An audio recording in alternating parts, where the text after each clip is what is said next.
Ahead of Hillary Clinton, 49.1% to 45.8%, 10 electoral votes in Wisconsin. In New Hampshire, look at this, 64% of the vote is in. Trump has a lead of 9,300 votes over Hillary Clinton, 48.2% to 46.2%, 4 electoral votes in New Hampshire. And he is leading in Iowa as well. More than half of the vote is in, 54%. Donald Trump is ahead by 32,600 votes over Hillary Clinton in Iowa. 6 electoral votes, 4 key states. 4 key states right now, John, and those states are going to be decisive. And she has closed the gap in Michigan, Wolf. We've been saying, what are we waiting for? Some Democratic areas. The question is, we're still only at 57% of the vote in Michigan. She's now closed. You look at there, we're within a 1-point race of each other there. And so you start looking, you say, where are they? You go out here to Kalamazoo, 96%, but some votes came in here that boosted her up a little bit. Here's the big one we're waiting for, still over here in the Detroit area, and this is why this is so important. We're up to 72% now, but she's starting to stretch the lead here, and what we were told from the Clinton campaign war room and Democratic labor activists on the ground say that most of these votes are in here, and they expect when they do come, they're going to be overwhelmingly for Hillary Clinton. Does that mean it's enough? We'll wait till they come in to do the math. But she has closed significantly in the state of Michigan, and we watch that one. So now we're going to go over here to Wisconsin. 49 to 46, if you round that up, 65% of the vote. You're in the Trump campaign headquarters. You're starting to look. What are we looking for? I just want to come down here to Milwaukee County, 17% roughly the state population. We're at 87% county-wide.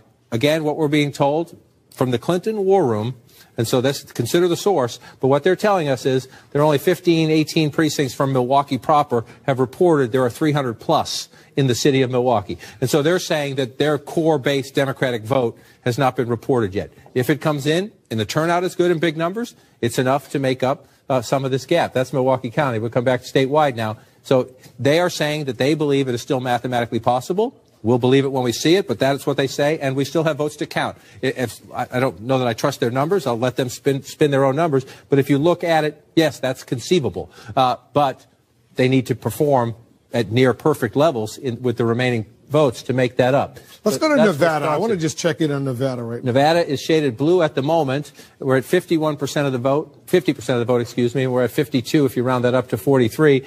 This is where this is going to matter the most down here. This is where the Democrats believe they had a very successful early voting operation, 53 to 41. I just want to go back in time for comparison to look, 56 to 42. So that we'll wait and see when the rest of it comes in. This is very, very early. Early voting. Very early in Clark County. So you're just getting the early voting in, and so we'll see how the count goes up in here. It's pretty simple what has to happen here.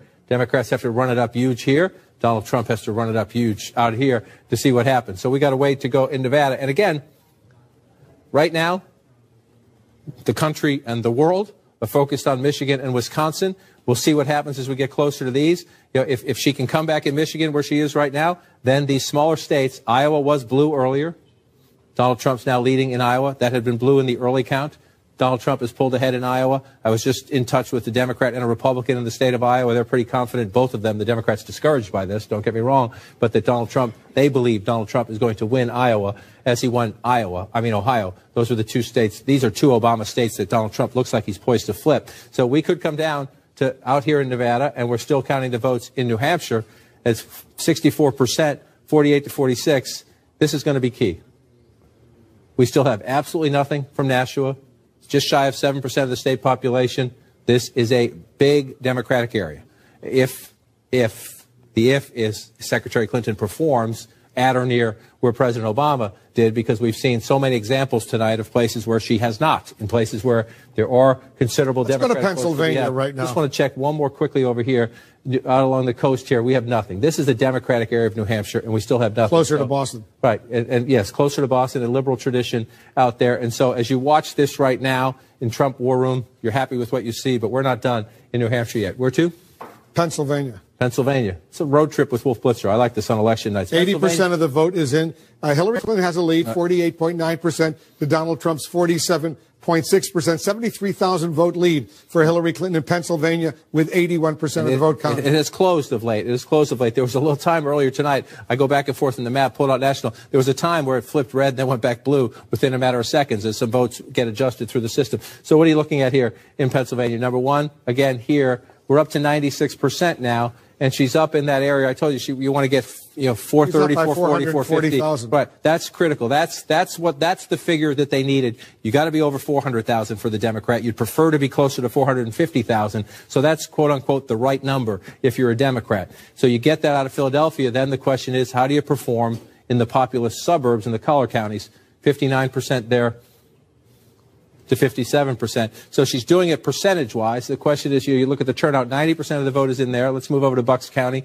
This is always the close one. This was 49-48 is my memory, 50 to 49, I'm sorry, a one-point race 4 years ago. This is the closer, the more blue-collar of the suburbs, and so that is getting tough. The question then is, do Democrats make it up? This used to be the more Republican, more affluent county, and you go out there and Hillary Clinton's doing well with 70% of the vote in here. So we have a ways to go here. The reason this is so close in what has been a rock-solid Democratic state for so long, number one, Erie County. That should be a Democratic county, Donald Trump winning there. Allegheny County, let's see, this one is about where it's supposed to be if you're a Democrat, 56, 57, 42. So Hillary Clinton did well there. She was there just the other day. She was there twice, I think, in the last week of the campaign. This one's going to be embarrassing personally to the Vice President of the United States. He was there many times, and you see 50 to 46. That's actually pretty stunning. It's not a huge vote center, the Scranton area, but this is a traditional, big Democratic area, Wolf. And again, in a close state like this, if you underperform in the places where you know you have your votes, that's what happens. And so we're going to pull this out right now. We're at 81%. This is a squeaker. We're still going to have to go here and count. And I just want to check. She's winning by about 75,000 votes. About 75,000 votes. I just want to check. So you look at these smaller counties as you go through the state. Most of them are in. So most of the Republican vote is counted, but not all. And we have a ways to go yet here as well. And so if you're the Clinton campaign, this was supposed to be locked up like that. You're thinking, this is supposed to be a big 5-point lead. This is supposed to be locked up, and they are not. I just want to check back to see. Constantly checking to see if the percentage goes up. We're still at 57%. Again, this is a very close race. At the moment, it looks a lot like Virginia, where she was able to come back. The question now is she's pulled into position where she's on the same lap of the track now, where she was a couple laps behind most of the evening. We'll see if she can close the rest of the gap. And again, if she's going to do it, it's going to be in places like this. Oakland County, most of the vote is in. This is an area. That's a good sign. If you're Secretary, one quick second. This is Flint. Genesee County is where Flint is, big African-American community. Remember, during the primary campaign, she broke out and went out here to campaign.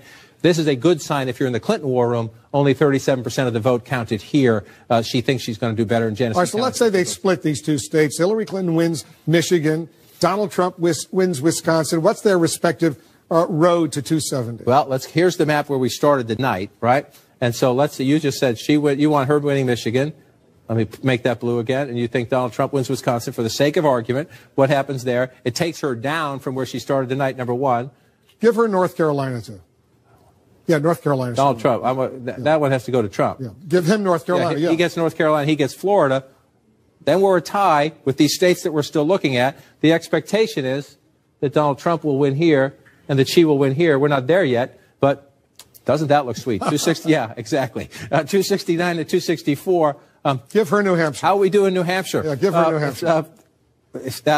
Now we're missing two votes. Yeah. We're missing the congressional district in Nebraska. One vote there. And the congressional district in Maine, the second congressional district in Maine. The one up here, we were thinking, leans Donald Trump. We'll count the votes as they come in. The one in Nebraska, I haven't seen the latest projections on that one. But this is not the race that I think most people thought we were going to have tonight. It's not the race we have at the moment, but it is a perfectly reasonable calculation that as we brew a little bit more coffee past the midnight hour and the 1 o'clock hour, the 2 o'clock hour, this is a remarkably competitive race. So let's go back and let's take a look at some of these states. Just the fun part about this, counting the live votes, is while you're having a conversation about one thing, often you get a change in the map. So let's look up here. 68% now in the state of Wisconsin, was leading right there. So we'll keep counting them, Wolf, in Wisconsin, Michigan, and New Hampshire, as we have, shall we say, a cliffhanger, to say the least. All right, we have another major projection right now. Take a look at this. And CNN projects Donald Trump will carry the state of Florida.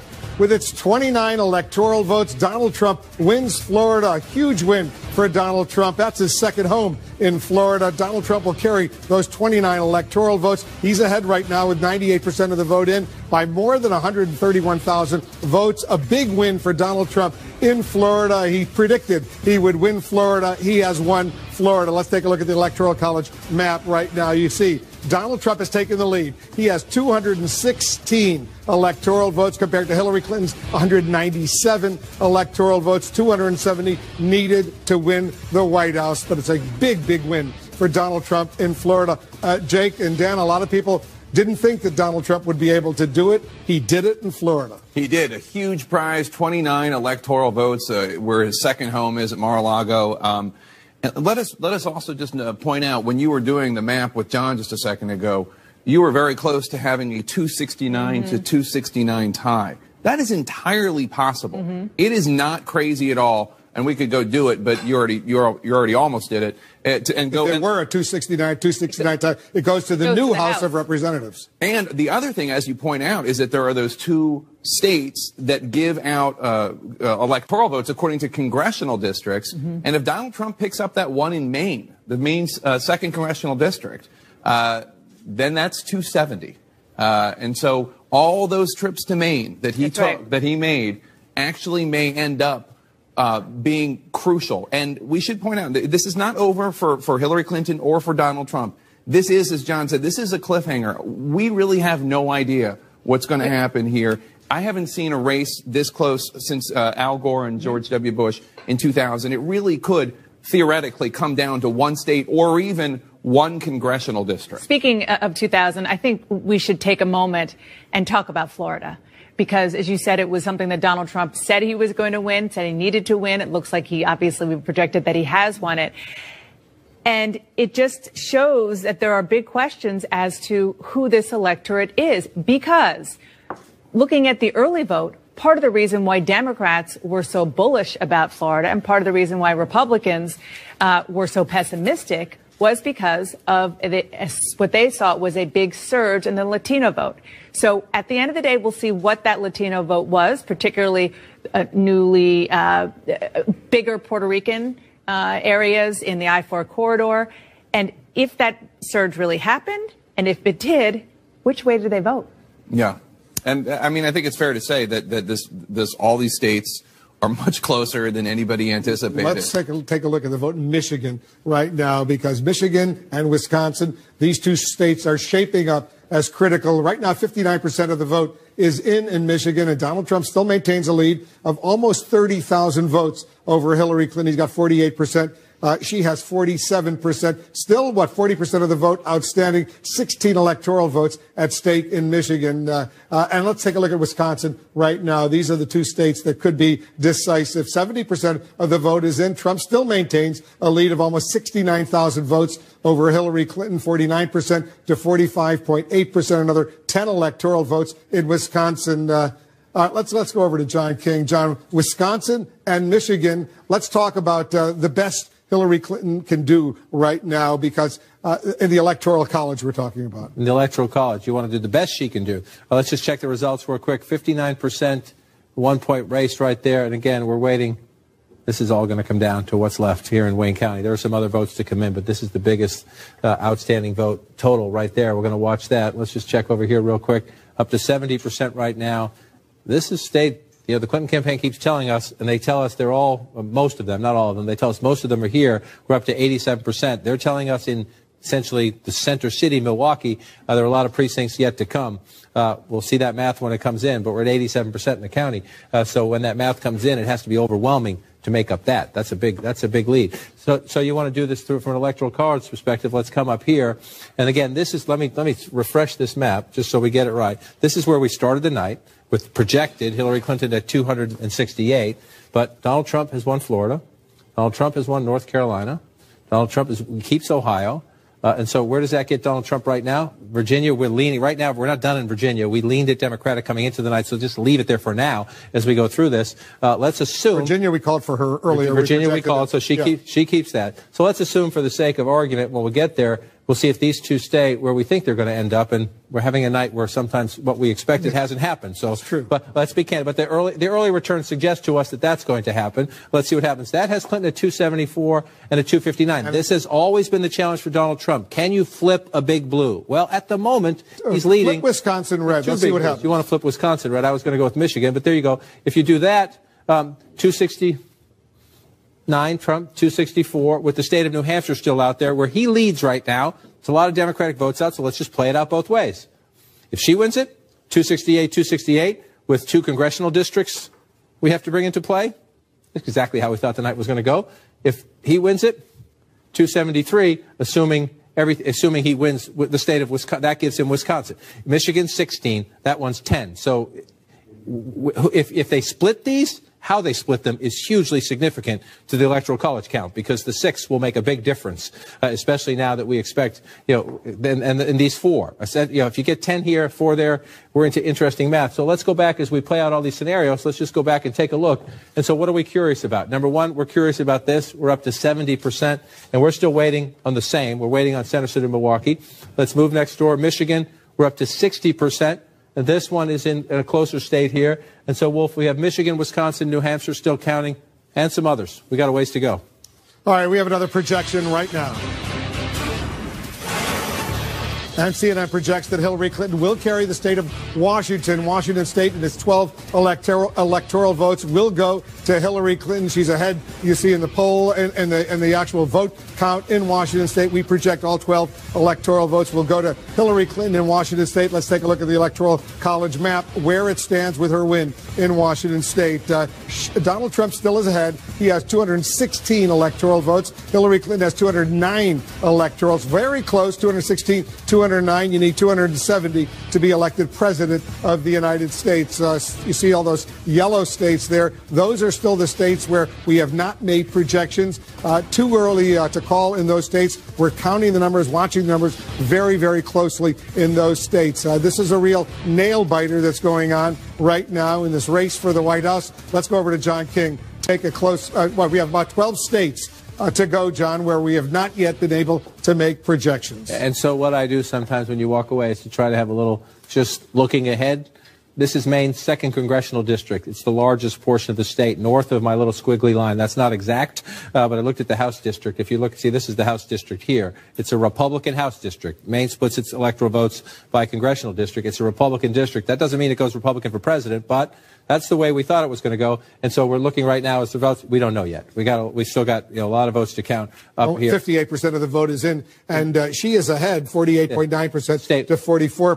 Statewide, but it's heavily Democratic in the smaller southern portion of the state. It's more conservative up here. That doesn't mean it'll go that way, but as we watch this one play out, that's one electoral vote that's at stake in Maine, where they divide up their electoral votes according to congressional districts. Nebraska, there's one a congressional district that's still up in the air in Omaha, Nebraska right now. Correct. And so this is where these are usually the quirks of the night, where you're saying somebody gets one, you're having a debate about it, somebody get one more, somebody can get one less. They may not be quirks tonight. They may be absolutely essential. This is the Nebraska congressional district. It's essentially these 2 counties, Omaha, which is Democratic, which she's leading right now, and then just to the south, in Sarpy County, where he's leading right now. And this is, so we'll have to do the math, and we have people out on our decision desk who are drawing. I drew a general line around the congressional district. We have people on our decision desk who are honing in on this very closely. If you just do the rough math of her leading here by, that's a little shy of 9,000 votes there. He's leading here by more than that. So you're looking at it right now, ballpark, it looks like he's a little ahead in this district, but we're not there yet. So that's our decision desk people will be going deep into that. But this is where we are in this race. This race is now surprisingly tight, incredibly tight, where we could be looking at these congressional districts in the states that divvy up their electoral votes that way. We'll get to that. We're doing a little advanced work on that now. We'll get to that depending on what happens here. To clear this so the squiggly lines don't distract people, I'm going to start with the smaller one first. We're up to 66% now in New Hampshire. Donald Trump's lead has been holding steady, but that's not a huge lead. What do we got, 12,000 votes there? A little shy of 12,000 votes there. And again, if you've been with us all night, Rye, right along the ocean, it's beautiful if you've never been to that part of New Hampshire. Portsmouth, this is a bigger area here. It's a big Democratic area. Just to remind you, President Obama ran it up really big here. And so there are, if she gets them, and that's become a recurring theme, that's a Democratic area. I want to come over here. We also have nothing out of Nashua City, which is 6.6, close to 7% of the state population. What did President Obama carry? This is a big turnout. This is another big area for President Obama, 56% of the vote. So when you look at the statewide vote total in New Hampshire, let's come back to 2016, there are places where there is more than enough room. We did get some Hanover. Hanover came in 100% of the vote. You see a place like that where she's getting 85% of the vote. President Obama got 75% of the vote. So if she performed how she had to perform up there. If she does that in these outstanding Democratic areas, now we still have a lot of small towns. You see, there's a lot of small towns. So let's just go, but a lot of them are blue. See, you see all down here is empty right now. So there's a lot of Democrat on the map in New Hampshire if it performs like it did 4 years ago. And we've seen a problem for Secretary Clinton. So we'll watch this one. But you have a narrow Trump lead, but there's more than enough opportunity if she delivers for Clinton to get New Hampshire. And those four could become absolutely critical. Every time I pull back to the national map, I'm looking to see if one of these flips, because that is the story of the night. This tug-of-war we are in, this cliffhanger we are in, will be decided by whether or not one or both of these flips back to blue as we get closer in the count. So let's again go back to Michigan. And this is an inchworm here. We've gone from 57 to 60 in 35, 45 minutes. So we're inching up very slowly. That's still a substantial lead. 30,000 votes. Still a substantial lead. So I'm going to go through from the smaller to the larger Democratic area. We're up to 96% here, so there's not much. There may be some votes there for Secretary Clinton to make up, but not a lot. Let's come over here. We still have some votes here. Again, not the most populous area, but there are some Democratic votes there. And then the biggest deciding factor will be here in Wayne County, where, again, we're up to 77% precincts reporting. What we are told by the Clinton campaign is that they believe what's yet to report is the heart of the Democratic base, the African-American base, the inner city, center city of Detroit. That's what they're telling us. We'll see when the votes come in. We've been waiting a long time, and this is not atypical. Wayne County, we've been through this many nights, you and I, Wolf, and the rest of us. Wayne County is always, in Michigan, it's always late, if not last. And so you look up here again, the rest of the suburbs are starting to come in, 87%. In the Trump campaign, they're going to be very happy with this if it sticks, but we're up to nearly 40% of the vote in Macomb County. This is an area, 54-41. Again, when you go back in time, President Obama carried this. I mean, and this is in the history books. This is where the birthplace of the Reagan Democrat. This has been studied back in the 80s. This is where all the political scientists, all the pollsters deeply studied this area for the union voters who became Democrats, who became Republicans, who defied their own union and party leadership, who told them to vote a Democrat and supported Ronald Reagan. Will there be Trump Democrats after this election? That'll be one of the conversations that we have. We're going to have that conversation anyway, because the map is changing. Even if these states flip back, they are remarkably competitive, and we're learning an important lesson tonight as we continue to watch this. So 60% in Michigan, still a narrow Trump lead. 72% now in Wisconsin, and a narrow Trump lead. Two Rust Belt states, Wolf, they're going to keep us up late. Very competitive. We have another projection to make right now, an important projection. And CNN now projects that Donald Trump will carry the state of Georgia with its 16 electoral votes. 84% of the vote is in. You see Donald Trump has a lead of more than 228,000 votes. Donald Trump wins Georgia.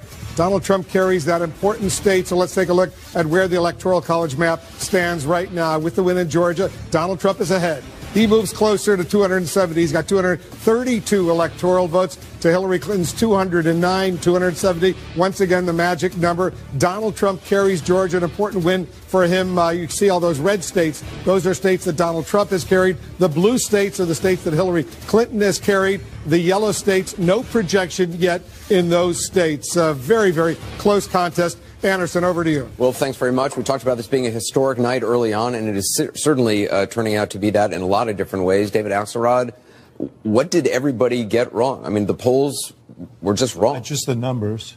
Now, look, you look at the exit polls, and whether they got the top line numbers right or not.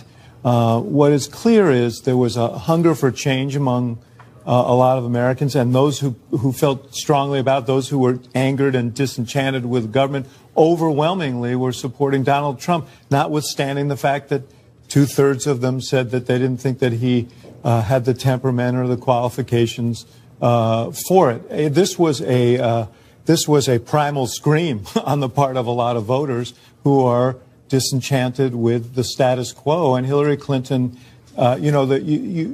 I always say, and we don't know how this is going to turn out. So I'm not trying to impute things here that I don't want to, but my operative phrase as a consultant was, you're never as smart as you look when you win, and you're never as dumb as you look when you lose.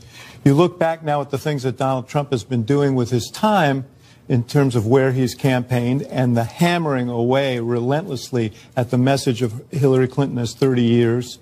And it has found an audience, and that's what's made this race close. And you look at these rural areas, in all these states, in county after county, he is outperforming Mitt Romney dramatically, and she's underperforming President Obama dramatically. And I mean, you know, in every interview with Kellyanne Conway, she talked about sort of hidden Trump voters. Right. A lot of Trump supporters were saying that. We certainly, it seems like they were right all along. That tonight, I've been talking to somebody who works on the Trump campaign, who's involved with their digital operation and their polling. And they say that in some places in rural America that they have 10% more turnout than they originally thought.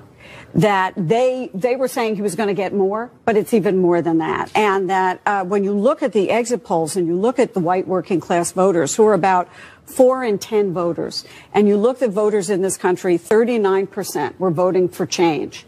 And you see that half of the electorate in the state of Michigan felt that trade takes away jobs. And you say, as Dana was saying earlier, that Hillary Clinton didn't even visit the state of Wisconsin in the general. You put that all together, and what we see is a massive outpouring among voters who perhaps didn't vote before, who perhaps were hidden, and they came out tonight, particularly in rural areas of this country, and said, okay, we want somebody who's different. But Michael Smirkanish, I mean, the Democrats thought with all the star power of their surrogates, with the high popularity of President Obama, and President Obama out there on the stump, and Michelle Obama clearly did not do what they had hoped it would. It's not only that it didn't do what they hoped it would do, but I can't help but sit here tonight and wonder if it didn't boomerang and have the complete opposite impact, because it reinforced who really represented the establishment in a year where you didn't. Right, which is something Jeffrey Lord talked about even last night during that big star-studded event with all of them on the stage. Jeffrey and Kayleigh's interpretation of that image was a lot different than a lot of other people. And remember, as he stood on that stage, Anderson, and he made light of the fact, Donald Trump did, that he was going it alone and he didn't need a piano and he didn't need a guitar. It probably ended up benefiting him. My one observation, having watched the night unfold thus far, with a big chapter still to go, is that it's very little about party tonight. It's much more about class. It's much more about income. It's much more about what separates us beyond our party affiliation. I think David's onto something when he talks about the rural versus urban and suburban divide. Well, it also seemed like the Democrats were counting on, they had the unions, but it seems like maybe they had a lot of union leaders, but a lot of rank and file were going for Donald Trump. And those, union folks, even, in states like Michigan, and we don't know what's going to happen there, a lot of those folks, those were Bernie Sanders supporters. And it looks like maybe those supporters went with Trump, and that the Clinton folks were maybe over-relying on getting the band back together again, the Obama coalition. And even though they did see some surges in states like Florida, I mean, Florida was up in terms of the Latino vote. It was up in terms of the black vote, too, but it just wasn't enough for her to win that state. And here's something interesting to me in these exit polls, and we'll be looking at them for a long time, I believe. But when voters were asked whether Donald Trump has the temperament to be president, it seems to me the Hillary Clinton message got through. 63% say he doesn't have the temperament. 61% say he is not qualified to be president. 52% say she is qualified. And yet we see in state after state here, voters coming out and voting for change. And I think that was a real right. motivator. If change was what you wanted as a voter, I mean, it's clearly they were going for Donald Trump. And that trumped everything.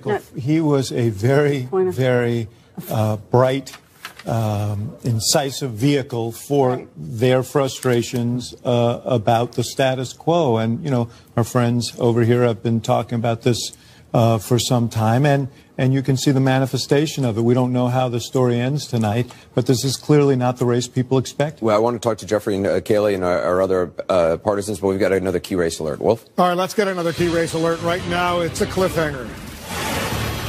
All right, let's take a look at Michigan right now. Michigan is so critically important. 62% of the vote is in, and Donald Trump still maintains a lead of nearly 32,000 votes over Hillary Clinton. 16 electoral votes in Michigan. We're watching that so closely. Wisconsin, 73% of the vote is now in. Donald Trump has a bigger lead there. He's up almost 90,000 votes over Hillary Clinton in Wisconsin. 10 electoral votes in Wisconsin right now. In Arizona, 61% of the vote is in. Donald Trump there, too. He has a lead of some 57,000 over Hillary Clinton. 11 electoral votes at stake in Arizona. In New Hampshire, 69% of the vote is in. Donald Trump has a lead of almost 11,000 votes over Hillary Clinton. He is ahead in New Hampshire as well with his 4 electoral votes. There are more states we're looking at, including Iowa right now. 78% of the vote is in, and Donald Trump has a healthy lead. 106,000 vote lead over Hillary Clinton in Iowa with its 6 electoral votes. An impressive lead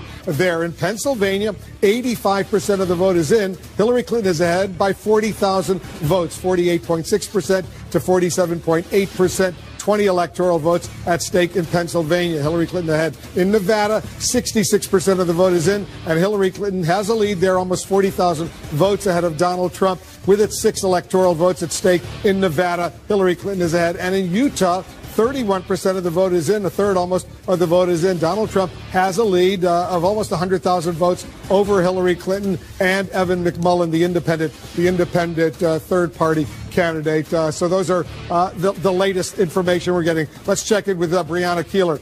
She's over at Clinton headquarters right now for us. So, Brianna, update us on what's going on over there.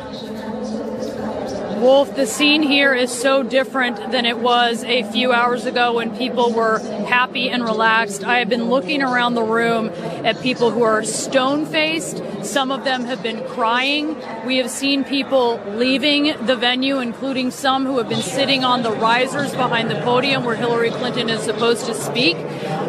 There are people who are just in shock. I've seen mouths open as folks here in the audience are watching the results come in, many of them with their arms crossed and a hand to their mouth. They are just stunned as they watch what is going on here.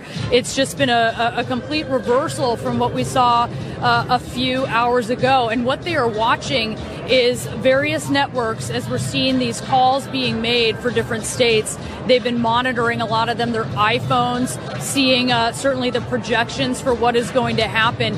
And they are just stunned at the idea that they were completely sure they were coming to this event for what they thought would be even an early night to celebrate Hillary Clinton becoming the first female president, and now they are confronting the reality that they could be walking out of here either not knowing but perhaps expecting that Donald Trump is going to become president. I mean, you're seeing it here on these faces. They are just stunned. People who were talking and laughing before are standing there not talking to the folks that they came with.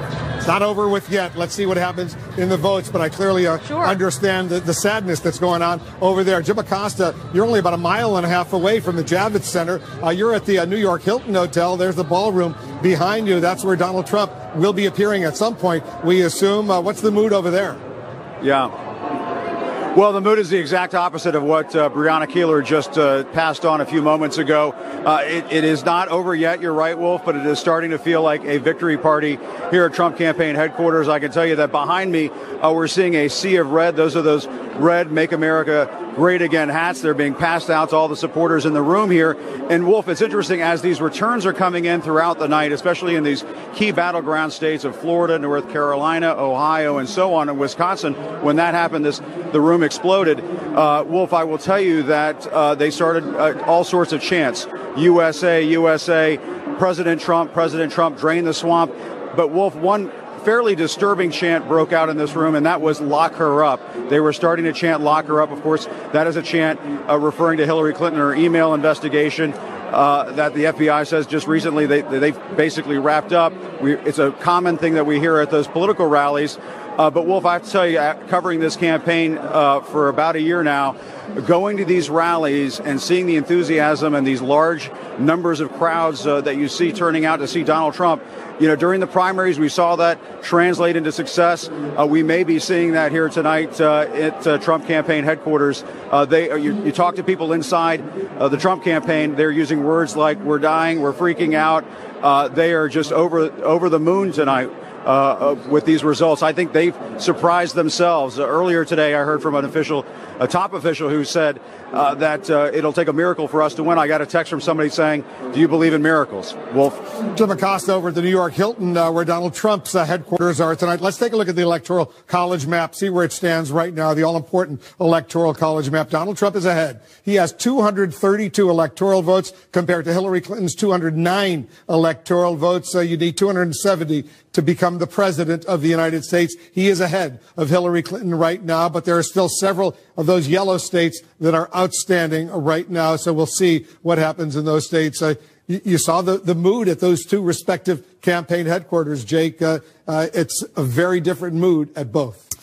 Yeah, her path is getting narrower and narrower, and he has many more options on the board, in complete contradiction to everything we've been saying up until today. Let's take another look at what's going on with Dow futures. The market is now down with Dow futures. It's down 4.32%. We should point out that after Brexit, which is an event that Donald Trump likes to invoke, talking about the unexpected nature of that vote and what was going to happen with his election. After Brexit, the Dow went down 3.4%. So if this holds, we don't know if it will, this will be the biggest loss since the day that the trading resumed after 9/11. So this is a day that the markets are not particularly enjoying, unsure about the future of the U.S., unsure about the trade deals and the economy of the U.S. That's when the people of the U.K. voted to leave the European Union. It was a stunning surprise to so many pollsters and others. Dana, it's still not over with yet. Let's not say it's over. You need 270. Neither of these candidates has it, and we're watching Wisconsin and Michigan, a bunch of other states, very closely. Very, very closely. I am getting texts from Democrats who have been working for months, even over a year, for Hillary Clinton, though more and more pessimistic as they see the results coming in from Wisconsin, for example. The other thing that I'm hearing from Democrats, and I'm sure that there's going to be, no matter how this works out in the end, the fact that it is so tight right now, a lot of finger pointing back at the FBI director for the October surprise, saying that the investigation was sort of kind of reopened into the email situation, and then closing it back up. However, it's hard to imagine that this kind of almost wave was because of the FBI director. I mean, there's something way more deep and clear going on in this country, and probably the whole idea that Hillary Clinton was potentially in trouble played into that, and it helped that.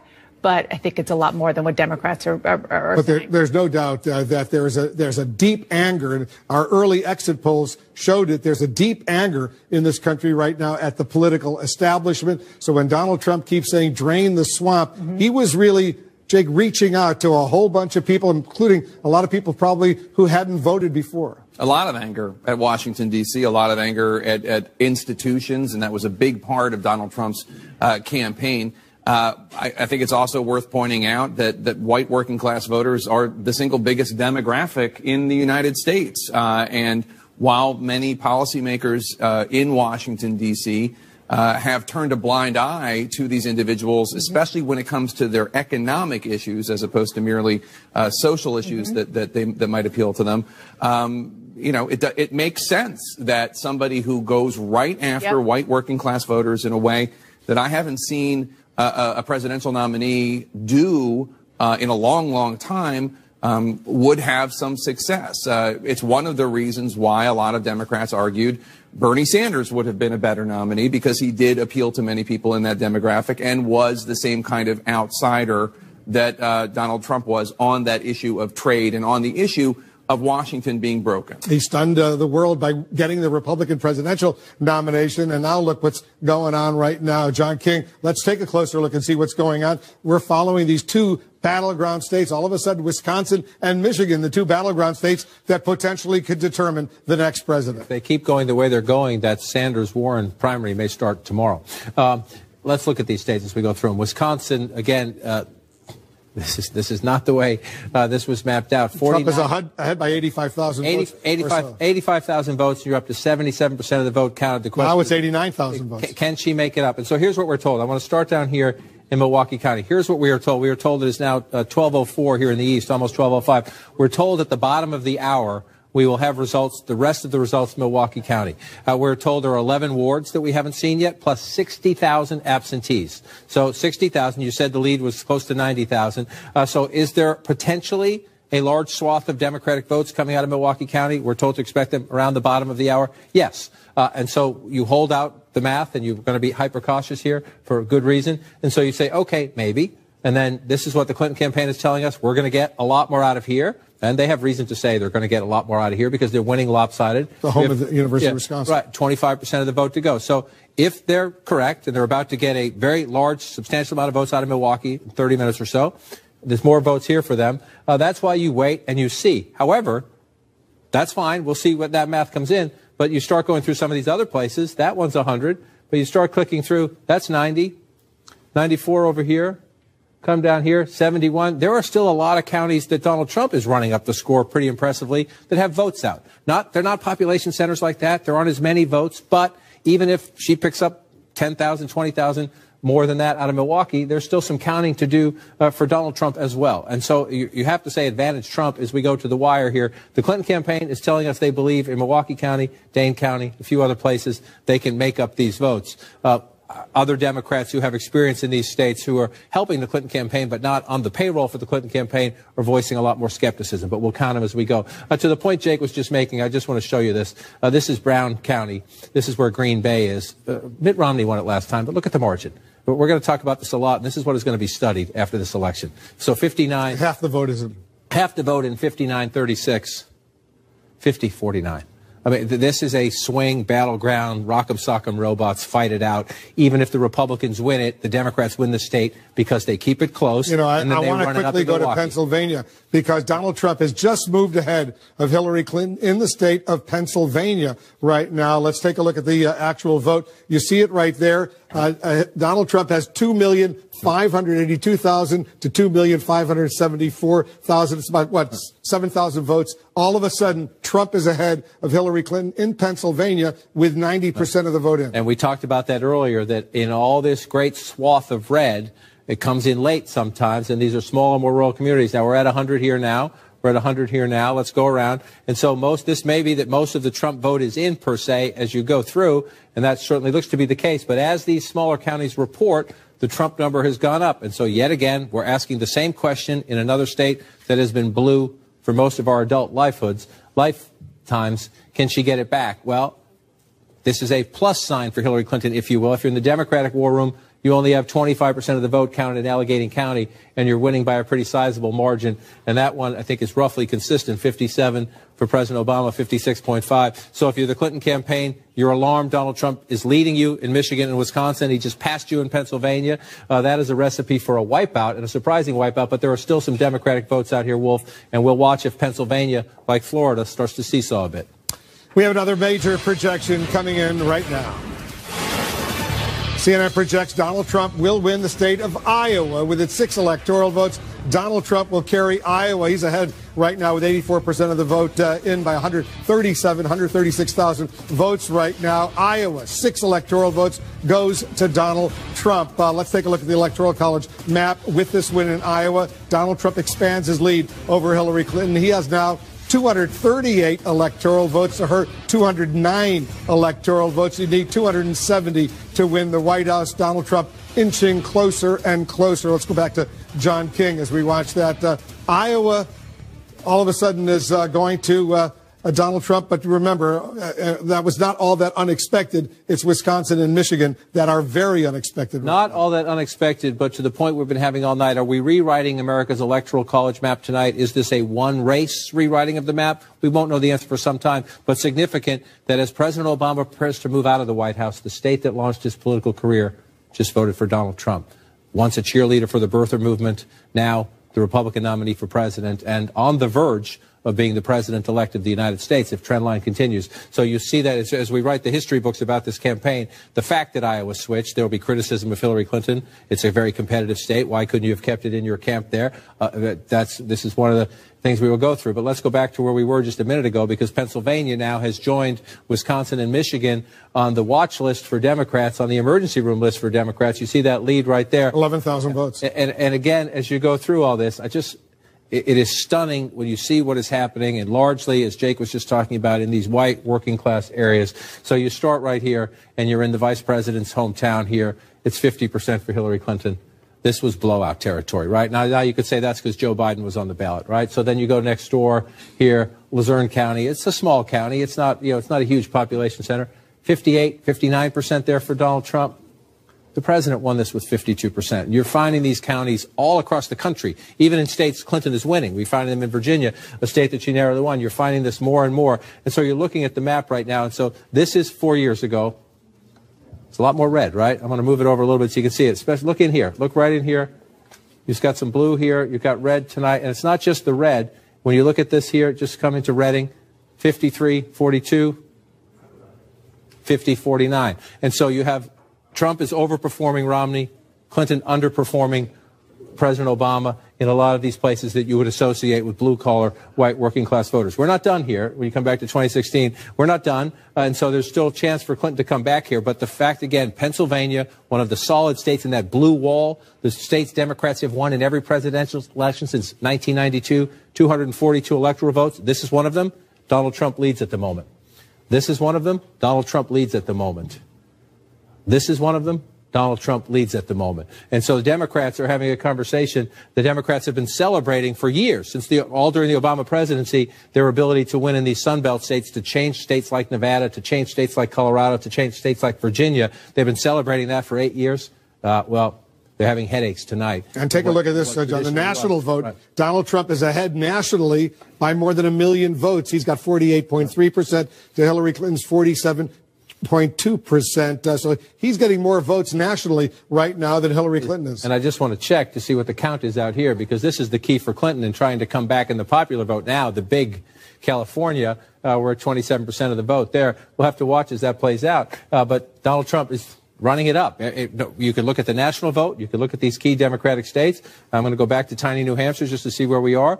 77%. Again, Hillary Clinton has narrowed the gap here. The question is, can she get it back? Last time we were here, Wolf, Nashua had not come in. Nashua is now in at 100%. Yes, she won it, 53-41. But again, you go to a Democratic area where this is, by New Hampshire standards, a major population center. She needs to run it up. Let's take a look at New Hampshire. Let's screen it right now. See where the outstanding vote remains, because right now Trump is ahead, by about 5,000 votes. He's ahead by about 5,000 votes. So let's go back. Let's just stop at 75. Stopped at 76%. So you're looking at what's left. Not much. Not much. You have some of these counties up here. We don't have any votes at all in some of these counties. So that potentially, there are a lot of smaller towns. You don't call them counties in New Hampshire by mistake. We're going through the counties. I should know that. I'm a neighbor from Boston. But you call all these towns as you go through. And so this one out here is Republican at 33%. So it's a slower count. If we come back to the full map, you can see it. So we have a ways to go. But again, remarkably competitive. You see a lot of the gray. We're still waiting for a lot of votes up in these places. We have nothing at all in some of these places here as we come through. Bring it back out. Shrink it. And so I just want to go back and take a look again. We are waiting for a lot of votes down here. And so if you're in the Clinton campaign war room, you think there are a lot of Democratic areas yet to come in. And yet, everyone we go to, it seems that she's underperforming the president. That is going to be the story of the night. You could say she's underperforming for president, or you could say Donald Trump is overperforming Governor Romney or Republicans in these states. And as we count, just keep waiting to see if we get any updates here. Still 70%. We've been stuck at 70% in Michigan for quite some time, and this is a very close race. It's a very, very close race. 19,000 votes. Trump is ahead over Hillary Clinton in Michigan. 19,000 votes, and you can have, with 82% in Detroit, you can have 19,000 votes. All right, John, stand by. It's a cliffhanger in Michigan, a cliffhanger in Wisconsin. We're watching all of this very closely. We'll be right back.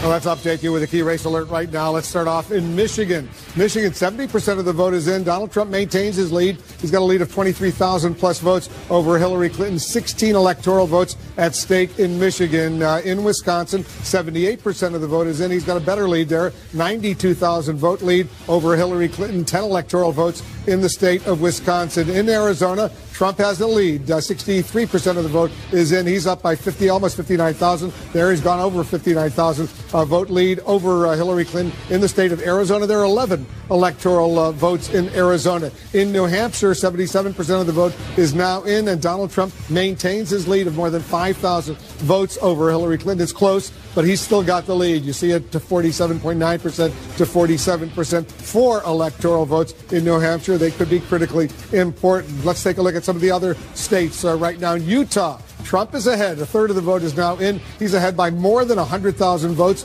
over Hillary Clinton and the third-party conservative Evan McMullin. Trump is looking pretty good with a third of the vote in the state of Utah. In Pennsylvania, 92% of the vote is in. Look at how close it is. 48.2% to 48.2%. Hillary Clinton is down, though. Donald Trump is ahead by 2,800 votes. More than 5 million votes have been cast. He is ahead by 2,857 votes. In Nevada right now, Hillary Clinton is ahead with 71% of the vote. Hillary Clinton has 36,000 plus votes over Donald Trump. 6 electoral votes at stake in Nevada. In Minnesota right now, Hillary Clinton has a pretty impressive lead of more than 116,000 votes over Donald Trump. 72% of the vote is in. She is ahead, looking comfortably in Minnesota. 10 electoral votes there. In Maine right now, 71% of the vote is in, and Hillary Clinton has a 15,000 vote lead over Donald Trump. Remember, Maine is one of 2 states where they divide their electoral votes according to congressional districts. Let's take a look at the electoral count where it stands right now. Donald Trump is ahead. He has 238 electoral votes to Hillary Clinton's 209 electoral votes. You need 270 to win the White House. All those yellow states out there, too early to call those states. Those are the states we are not yet able to make projections. We're watching all of those states very, very closely. So he's got a lead in the popular vote, and he's got a lead in the much more important electoral college vote right now. And he did it exactly, he's doing it exactly the way that Donald Trump and his team said they were going to, which is by, well, actually, I should add a caveat to that. He is winning all these states that traditionally Republicans would go for, Mitt Romney, John McCain, such as Florida and North Carolina, and Iowa and Ohio. Even though John McCain and Mitt Romney were not able to win all of those states.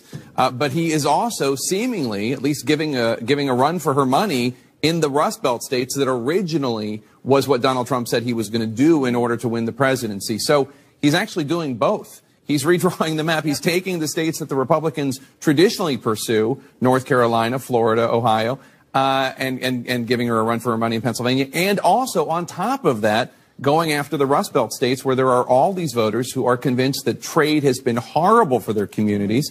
And whether they liked the offensive things Donald Trump said or they didn't care about the things that Donald Trump said, they are with him when it comes to draining the swamp and getting Washington, D.C. to focus more on these communities and their jobs. He's clearly doing now, Dana, what he did during the Republican primary, surprising a lot of folks. That's absolutely right. And look, we started out this evening, so many hours ago, talking about what to expect. And I talked about whether or not the Trump candidacy would awake a sleeping giant in the Latino community.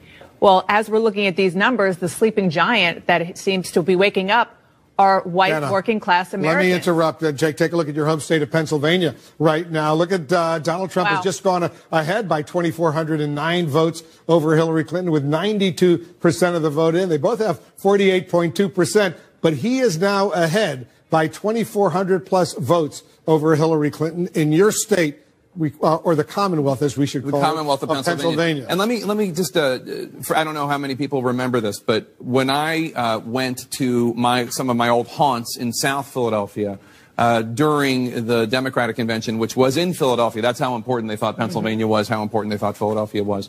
I asked the guy that owns Termini Brothers, which is a great Italian pastry shop, who are people voting for here? Are they voting for Trump? Are they voting for Hillary? He said, we have a lot of leaners. And I said, leaners? And he said, yeah, they lean into you. And I said, yeah, I think I might vote for Trump. Yeah. And enough of those people, if the margins in Philly end up being that Hillary Clinton only wins 80%, that sounds like a lot, but that's not how you need to win Philadelphia if you're going to win Pennsylvania. You need to have margins way higher than that. Those people actually, those leaners actually voted that way. And Kellyanne Conway, Donald Trump's campaign manager, has been talking, who's a pollster by trade, has been talking about the hidden Trump vote, that it's out there, that people don't feel comfortable telling their pollsters, never mind their friends and family, that they're going to vote for Donald Trump. Well, just based on the data that we saw going into tonight, both the polling and some of the modeling, particularly the Democrats' modeling, she was right.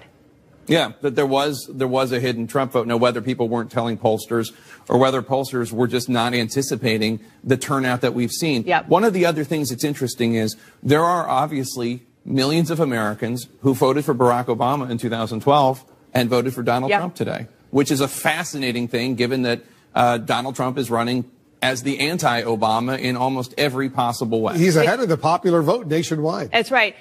That's true. And, that would be a fascinating book to write on the Obama-Trump voter. But there is one common thread, and that is change. Obama was, hope and change. Donald Trump's change message is a little bit different than that. Drain the swamp. Yeah, but it's still, they just are so sick of this place where we are, Washington, D.C. It doesn't work. They're not wrong. It doesn't work for them. They're especially not wrong.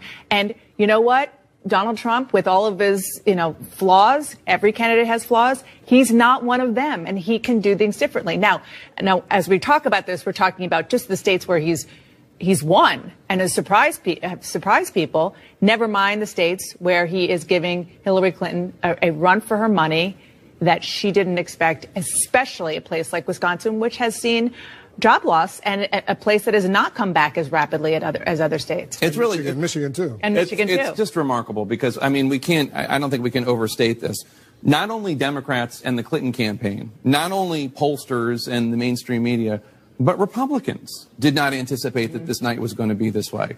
Very, very few people, I'm sure Donald Trump and his immediate circle of family and friends thought this, but very, very few people who were actually running these races anticipated that this night was going to be so strong for Donald Trump. We've been hearing from the Republican National Committee, Dana, that they really went out and did a lot of stuff to get the vote out for Donald Trump that wasn't highly publicized. But clearly, they must have done something right. That's right. And I think the key is, and we talked about this a little bit before, it was to get the vote out for Donald Trump, but it was to get the ground game up and running in a way that would benefit any nominee, no matter who it was. And going into tonight, we thought maybe it wouldn't potentially be enough, but it was, and then some. So if you combine, frankly, the Trump, the RNC ground game with the Trump energy, which we know is huge, and, that made for the difference, clearly, in a lot of these states. What also made the difference, at least in making it so close, and it is a real cliffhanger right now, in the last few weeks, Donald Trump was disciplined. Yes. He read his speeches from a teleprompter. He was barely tweeting except, go visit my rally and wherever it's going to be. He did what his advisors want him to do, and clearly, Jake, that paid off. What's remarkable is that I think his fundamental core message, enough people just agreed with it, which is change is needed, Washington's broken, things are not working the way they need to be. And while a lot of people in the media and a lot of Democrats and a lot of voters didn't like a lot of other things he said, clearly many millions of voters did, and they agreed with the fundamental message. They want their borders protected. They want to be protected from terrorists. They want their trade deals to help them and not help Wall Street and corporate America. And they want Washington fixed. It's an amazing story right now. Whatever happens, it is, Dana, a truly amazing story. I mean, just when we think we've covered the latest unbelievable thing that happens in the 2016 Hold on one moment. race. Take a look at this. This is the latest. In New Hampshire right now, look at this. Hillary Clinton has taken the lead in New Hampshire with 79% of the vote in by 18 votes in New Hampshire. 18 votes. Let's go over to John King and talk a little bit about this. John, still 21% of the votes. The precinct's outstanding right now, but she is ahead by 18 votes. Another seesaw state, and again, this is going to depend mostly on Pennsylvania, Michigan, and Wisconsin. But if those states change some, then these four could come into play in the whole 265, 268, 269, who can get to 270. At the moment, Donald Trump doesn't have that worry because of what's happening in the Midwest. But as we watch this play out, because we're not done yet, we're all dancing on this cliff together, she's ahead very narrowly. And so you keep looking and you say, what's missing? The reason she pulled ahead is I've been telling you all night, we're waiting for these votes out on the seacoast to come in.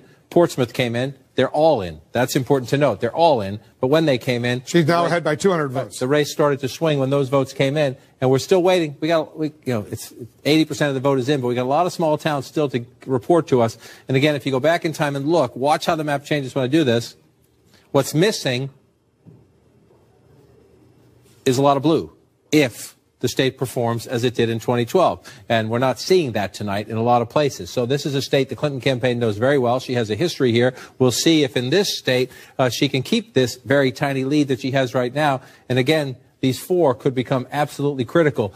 The conversation a couple weeks ago was, could she win New Hampshire and add that to what people thought would be a convincing victory? Now, it is she, not Donald Trump, who's looking to draw. Let's go to Nevada right now, see where it stands in Nevada, another important battleground state. All right, Nevada, 74% in. The map's filling in as you would expect in the sense that you have up here. She's ahead, Hillary. She's ahead out here right now. You go back and look, 47, underperforming the president, which has become a consistent thing all night. Another thing that we have a president of the United States, Wolf, who has a 55, 56, 57% approval rating, depending on what poll you look at, who campaigned furiously everywhere, including all of these key battleground states tonight, whose popularity does not seem to be transferable in the sense Hillary Clinton is the candidate on the ballot. I'm not trying to pin this on President Obama, but he worked so hard, and Michelle Obama worked so hard in North Carolina, in Florida, in these other swing states, and at the moment, it doesn't look like that was effective either, and that will be part of the Obama legacy. If this holds up, the former cheerleader of the birther movement could be about to win the presidency, could be at the White House on Thursday as the president-elect of the United States. In New Hampshire right now, she's now 99 votes ahead, 99 votes ahead of Donald Trump. She'll take it if that holds in the sense, but 80% of the vote to go. So we still got some ways to go. 80% is counted, 20% to go. 80% is counted. I want to look. All the Democratic votes are in Concord. You come down here in Nashua. I looked earlier. We had all the Democratic votes in. So now we're going through. These are small towns throughout New Hampshire. We'll see how this vote comes in. And again, most of this bottom left quarter is traditionally Democratic, but Donald Trump is more than holding his own across the state of New Hampshire. This one's going to be a seesaw. Could take us a long time to count them. I want to come back out. He spent a lot of time in New Hampshire. He sure did. And remember, that was his first big primary win. Yeah. He lost in Iowa, had the big in New Hampshire. Corey Lewandowski, his early first campaign manager, is from New Hampshire. Donald Trump was there on the last night of the campaign and was there twice, I believe, in the last weekend.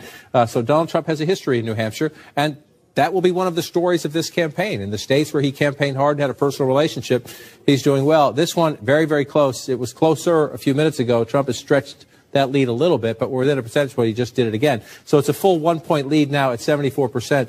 And again, we've been at 83% roughly for a long time in Wayne County. This is the last best hope of the Clinton campaign, is that when the rest of Detroit comes in, it's a big, giant dump of Democratic votes. But when you get to 74% and you see a lead like that, it's doable. It's doable, but she now has to pull that off, come back from that and then come back here as well. And you see this lead is starting to stretch a little bit as we're up to 81% now. And again, we were told this would come right around now. We were told this would come at the bottom of the hour at 12:30 in the East, 11:30 local time. 60,000 absentee ballots in Milwaukee County, 11 wards that we've been at 87% for well over an hour now in the Milwaukee County. So when these votes come, when we go up from 87% here, we will see if the Clinton campaign's math, they've been telling us that what's missing is not only Democratic votes, but a huge swath of Democratic votes. We'll see when those votes come in. And the main thing you could do right now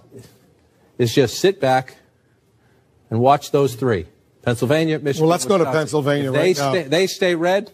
Forget about it. Trump's back on top in Pennsylvania, at least right now. 92% of the vote is in. And look at how slight that lead is. What a 2,000 votes or so in Pennsylvania out of more than 5 million that have been cast. 48.2 to 48.2. Yeah. It also tells you something that, in these very close states, somebody is going to wake up tomorrow with a giant governing challenge, or maybe the day after if we're counting some of these states past tomorrow. But again, this is just a fundamental rewriting of the map, Wolf. In our lifetime, Pennsylvania has been a Democratic state. George H.W. Bush, 1988, the last time.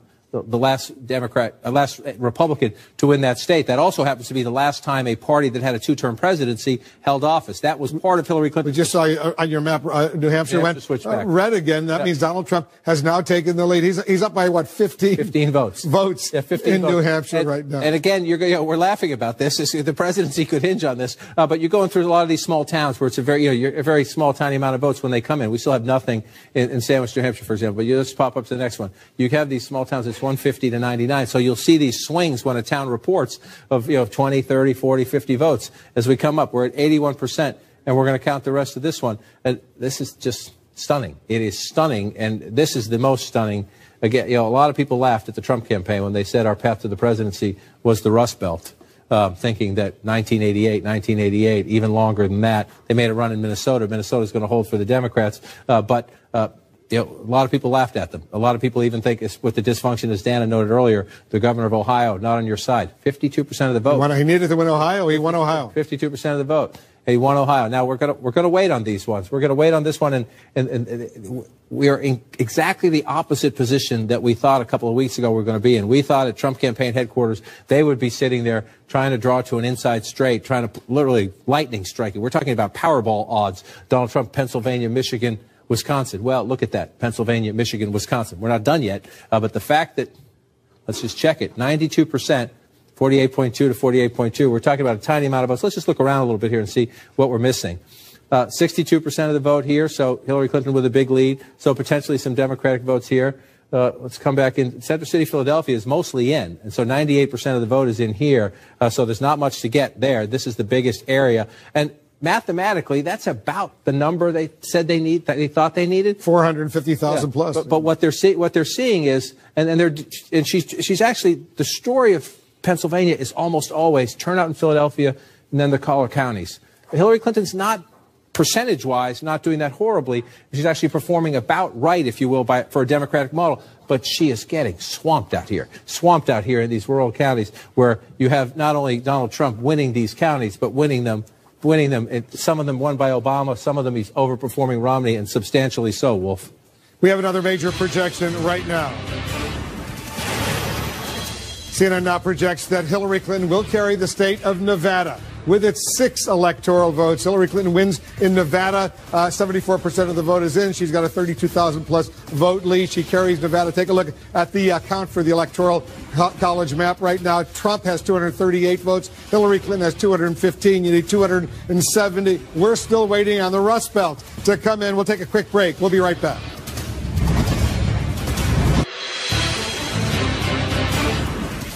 Still waiting to make projections in 9 states, but let's take a look at this key race alert right now, where it stands. Michigan with its 16 electoral votes. Donald Trump continuing to maintain his lead of almost 34,000 votes over Hillary Clinton with 75% of the vote in. Trump still ahead in Michigan. In Wisconsin, 83% of the vote is in. He's got a better lead there, 86,000 votes over Hillary Clinton, 10 electoral votes at stake in Wisconsin. In Arizona, Trump is ahead by nearly 60,000 votes with 64% of the vote in, 11 electoral votes at stake in Arizona. Trump doing well in that state. In New Hampshire right now, it's a cliffhanger. Look at this. Trump is ahead by 864 votes. Let me repeat that. 864 votes. He's got 47.5%. She has 47.4%. 81% of the vote is in. Those 4 electoral votes could be critical in New Hampshire. Let's take a look at some more states right now. In Utah, 29% of the vote is in. Trump maintains a pretty healthy lead of 81,000 votes over both Hillary Clinton and Evan McMullin, the third-party conservative. In Pennsylvania, 93% of the vote is in, and Trump has a lead of more than 25,000 votes over Hillary Clinton, 20 electoral votes at stake in Pennsylvania. In Minnesota, 77% of the vote is in. Hillary Clinton has an impressive lead of almost 90,000 votes over Donald Trump, 48.1% to 44%, 10 electoral votes in Minnesota right now. In Maine, 75% of the vote is in. Hillary Clinton has a lead of more than 17,000 votes over Donald Trump. Let's take a look at the all-important Electoral College map, where it stands right now. Donald Trump is ahead. He has 238 electoral votes to 215 for Hillary Clinton. You need 270 to win the White House. Those yellow states are states that we have not yet made projections. Still too early to call. Anderson, over to you. Well, thanks very much. Let's go to Jeffrey Lord, Kayleigh McEnany, both Trump supporters. I mean, all along, Jeffrey, from the beginning, we have talked about how Donald Trump, from the beginning, has rewritten the rules of politics. And there was a lot of question about whether Hillary Clinton, with all her big data, with all of her alleged ground game, would simply just swamp Donald Trump with his huge rallies, but apparently a lack of a ground game. She was the Jeb Bush of the Democratic Party. And she was the face of the establishment. As I said last night, when we saw those folks on that stage in front of Independence Hall in Philadelphia, and everybody's remarking about, you know, his history and her history and all this sort of thing. And I said, look, if you're sitting there in Cumberland County, Pennsylvania, which is where I live, you're looking at these people and seeing there's a bunch of insiders there. And they're all scratching one another's backs, and they're making millions of dollars in the case of the Clintons, so alleged. And they're just sick of the whole, they're sick of the whole thing. One other thing, I have in front of me here a New York Times article from December 16th of 1976, in which Ronald Reagan... I knew you were going to go back in history tonight. Exactly. I wanted you to. Mean, because I keep trying to say that it's important that Ronald Reagan said after the defeat of Gerald Ford that he was going to rebuild the Republican Party by courting conservatives who now call themselves Democrats and independents. That is exactly what Donald Trump was about in this. And that's why that Rust Belt strategy, which is exactly what worked for Ronald Reagan. And Kayleigh, I mean, all along, in the face of all these polls, which the pollsters seemed to be just wrong, certainly in the Electoral College path, you were saying that there were hidden Trump voters out there, that there was sort of this hidden enthusiasm for Trump beyond what we were seeing, the visible enthusiasm we were seeing. Democrats were saying there's going to be this huge outpouring of Latino vote. It's going to make up all the difference. But a lot of people voted for Donald Trump. Yes, it's looking increasingly like we have a Brexit on our hands. And there were these voters out there that were afraid to talk to pollsters. And Anderson, I think the American people right now are sending a loud, clear, unmistakable message. They want their government back. This is supposed to be a government of, by, and for the people. It's increasingly become one of, by, and for the elite. This is the people rising up saying it's time to listen to us. It's time to listen to us in Michigan and Wisconsin and work for the people. It's not about personal enrichment. It's about public service. And that is what we were seeing. Donald Trump ran against Republicans. He ran against Democrats. He ran against the elite. He ran against the government. He ran against the media. But he was an unmistakable voice for the people. Also, they put a lot of signs in their yards. Right. You should start a sign company, because that was your poll, which you know, in Pennsylvania, certainly your state. There's been so much focus on, probably among a lot of Democrats, about what went wrong on the Democratic side. But you shouldn't take away from what Donald Trump has accomplished from the moment he entered this race. I mean, again, just redefining the way somebody runs. I mean, one of the things that I thought was the sort of overweening arrogance of a lot of elites were the terribly off-base descriptions of Donald Trump, that he's a racist and a xenophobe and he's this and he's that. Here is a guy that I felt right from the get-go was a highly successful, highly accomplished businessman who knew how to relate to average people, to working-class Americans. And the problem is they believed their own message, and they were totally wrong. Well, there's still a lot of people out there in the country tonight who still have that belief about Donald Trump, man. Well, look, first of all, you know, congratulations. Both of you guys were... We're not there yet. Well, you're further than anybody said you would be. And I have enough class, and I was raised well enough to say when you outdo... Yes, sir. Thank you. When you outdo expectations, you know, good for you. But there's another side to this. People have talked about a miracle. I'm hearing about a nightmare. It's hard to be a parent tonight for a lot of us. You tell your kids, don't be a bully. You tell your kids, don't be a bigot. You tell your kids, do your homework and be prepared. And then you have this outcome, and you have people putting children to bed tonight, and they're afraid of breakfast. They're afraid of, how do I explain this to my children? I have Muslim friends who are texting me tonight saying, should I leave the country? I have families of immigrants that are terrified tonight. This was many things. This was a rebellion against the elites. True, it was a complete reinvention of politics and polls, it's true. But it was also something else. We've talked about race. I mean, we've talked about everything but race tonight. We've talked about income. We've talked about class. We've talked about region. We haven't talked about race. This was a white lash. This was a white lash against a changing country. It was a white lash against a black president in part. And that's the part where the pain comes. And Donald Trump has a responsibility tonight to come out and reassure people that he is going to be the president of all the people who he insulted and offended and brushed aside. Yeah, when you say, you want to take your country back, you got a lot of people who feel that we're not represented well either. But we don't want to feel that someone has been elected by throwing away some of us to appeal more deeply to others. So this is a deeply painful moment tonight. I know it's not just about race. There's more going on than that. But race is here, too. We got to talk about it. Well, and whoever wins tonight, I mean, there is such polarization in this country. Whoever wins is going to have a very hard time in convincing the other half of the country that they can be their president as well. That's what I thought I knew yesterday, that I had no idea how deep the divisions are, how real the pain is. And let me say, echoing Van, Kayleigh and Jeffrey were right about that. You saw it in a way that I didn't see it in the data, and you deserve to have credit for that. And maybe Hillary hangs on and wins, maybe Mr. Trump wins. We still don't know. It's really in the balance. Right. But irrespective, the pain, and Van just gave beautiful poetic voice to the pain on our side. But Donald Trump was giving voice to some really spectacular pain on his side. And that's, I think, what's causing this. When Jeb Bush, who you mentioned, got trounced by Trump, he said, I don't do anger very well. Well, this is a time of anger. Of course, that anger comes from pain. And Trump saw that, and he gave voice to it. He also reached across lines, though, that Republican candidates haven't reached across before. He made a direct appeal to the African-American community. He made a direct appeal to a whole group of voters, those in the inner cities who have been left behind, who haven't heard from candidates in decades on either sides of the aisle. And he took his message to them and said, I feel your pain, and I'm going to be there. Listen, we're gonna have to hold hands now. This is gonna be tough. We'll have to look and see if those people heard it the way you heard it, and if they voted for him. The problem that we have is that there is real pain in the country. Look, Hillary Clinton had to put down a rebellion in her own party. There was a rebellion in her own party along these lines, the Bernie Sanders rebellion. And she put that rebellion down.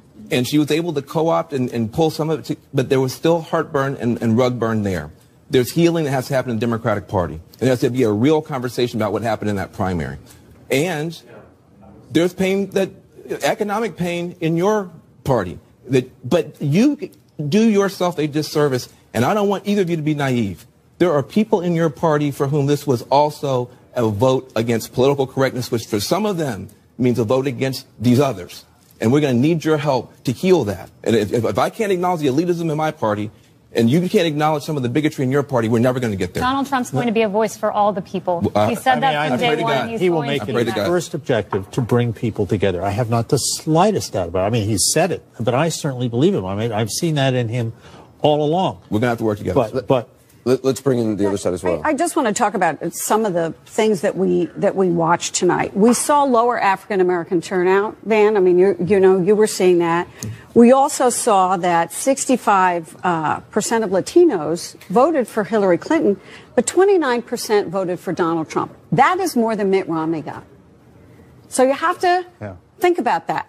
You have to think about that. And more than many Democratic Latinos certainly thought that Donald Trump Young voters, also, we've known Hillary Clinton has had a problem with young voters. She got a majority of young voters, but 37% of them, according to the exit polls we're looking at now, voted for Donald Trump.